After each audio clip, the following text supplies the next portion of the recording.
মেয়াদে দেশের নেতৃত্ব বাংলাদেশ জামায়াতে ইসলামীর আমির ডক্টর শফিকুর রহমানের হাতে থাকলে বিশ্বের কাছে বাংলাদেশ একটি রোল মডেলে পরিণত হবে। ইসলামিক বক্তা মুফতি আলী হাসান উসামা তার সামাজিক যোগাযোগ মাধ্যম ফেসবুক পোস্টে একথা বলেছেন। উসামা বলেন, দেশীয় ও আন্তর্জাতিক মিডিয়াগুলো যেভাবে ডক্টর শফিকুর রহমানকে নিয়ে মুগ্ধতা ছড়াচ্ছে তা পুরোই নজিরবিহীন।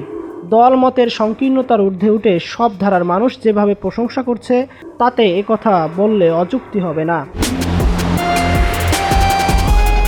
এক মেয়াদে দেশের নেতৃত্ব তার হাতে থাকলে লাখো অমুসলিমও দিনের দিকে ধাবিত হবে। বিশ্বের কাছে বাংলাদেশ রোল মডেলে পরিণত হবে। উসামা আরও বলেন, বাংলাদেশের বিপুল সংখ্যক মানুষ ইসলাম বিজয়ী হোক এটাই চায়।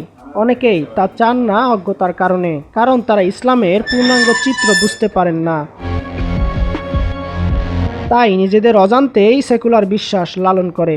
আর যারা ইসলামকে বিজয়ী দেখতে চায় তারা ইসলামী দলগুলোর কাদা ছোড়াছুড়ির কারণে বিরক্ত হয়ে ওঠে। তাই সব ভেদাভেদ ভুলে গিয়ে জাতীয় সংকটে মৌলিক বার্তা তুলে ধরতে হবে মুসলিম জনসাধারণের সামনে। তাহলে ইসলামের পক্ষে বিপ্লব সময়ের ব্যবধান মাত্র।